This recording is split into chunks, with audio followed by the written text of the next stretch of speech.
Hello student, welcome back to my channel. तो आज हम क्लास 10 का चैप्टर 1 का एनसीईआरटी एग्जाम्पल करेंगे which is from are D Sharma. ठीक है, तो है ये एनसीईआरटी का ही, एनसीईआरटी बुक का ही है। ठीक है, which is printed in R D Sharma as well.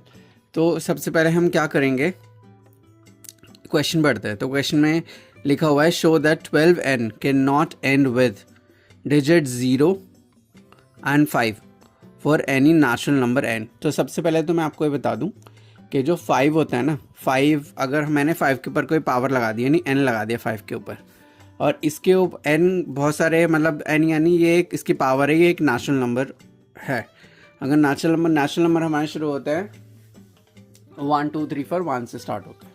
ठीक है, अब मैंने इसके ऊपर अगर पावर 1 लगा दी, 2 लगा दी, 3 लगा, मतलब किसी भी पॉइंट पे अगर हम पावर लगा देते हैं, 2 लगाएंगे तो यस, कोई सी भी तुम n लगा दोगे तो वो 5 के ऊपर, हाँ, उसका लास्ट जो डिजिट है उसको, जैसे कि 5 के ऊपर 2 लगा दे, 5 5 से 25 का 5 जो लास्ट डिजिट है 5 हो गया। लेकिन हाँ, 0 कभी नहीं होता। तो सबसे पहले तो हम क्या करेंगे, ये निकालने के लिए, ये समझने के लिए कि अगर मैं इसकी जो पावर n रखूं, तो पावर यानी कोई भी नंबर, जैसे n की जगह पर 1 2 3 4 5 से कोई सी पावर लग जाए, तो क्या किसी भी केस में, क्या वो कभी भी 5, उस किसी भी केस में जब उसको खोला जाएगा, जब उसकी वैल्यू निकाली जाएगी, तो उस जो नंबर हमें मिलेगा उसकी लास्ट डिजिट 5 और 0 नहीं हो सकती। तो सबसे पहले तो हम इसकी प्राइम फैक्टराइजेशन करते हैं 12 का। ठीक है, 12 का अगर हमने प्राइम फैक्टराइजेशन करा तो 12 6 ज़ा 12 3 ज़ा 3 1 ज़ा 3, यानी 12 हम क्या है, 12 इज इक्वल टू 2 की पावर 2, यानी 2 बार आया 2 और इनटू में 3।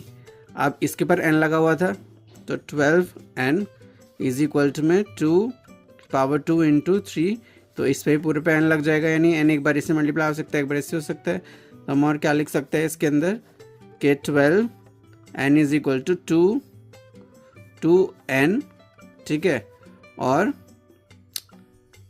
इंटू में 3n। ठीक है, अब इस केस में अगर आप लोग देखो, तो इस केस में अगर आप देखो तो जब मैंने 12 का फैक्टराइजेशन करा तो मुझे खाली 2 और 3 मिला।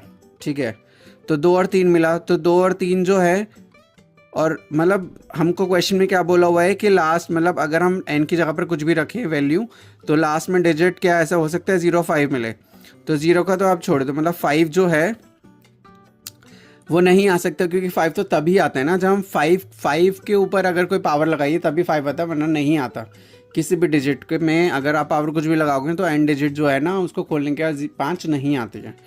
तो यहाँ पर हम क्या देखेंगे, हम यहाँ पर क्या लिखेंगे, हम लिखेंगे कि so only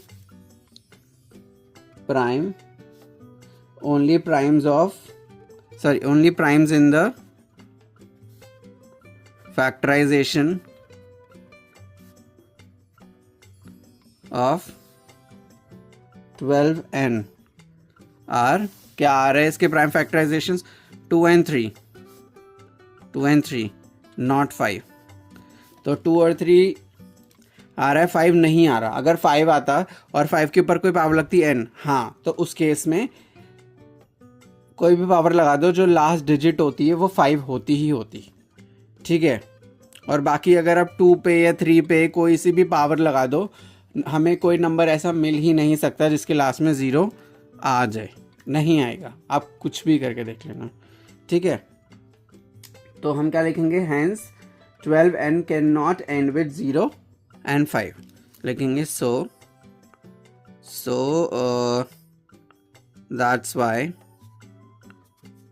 that's why 12n cannot end with 0 and 5. ठीक है, I hope you have got the answer, and if you have, so please do like, share and subscribe to my YouTube channel. Thank you so much.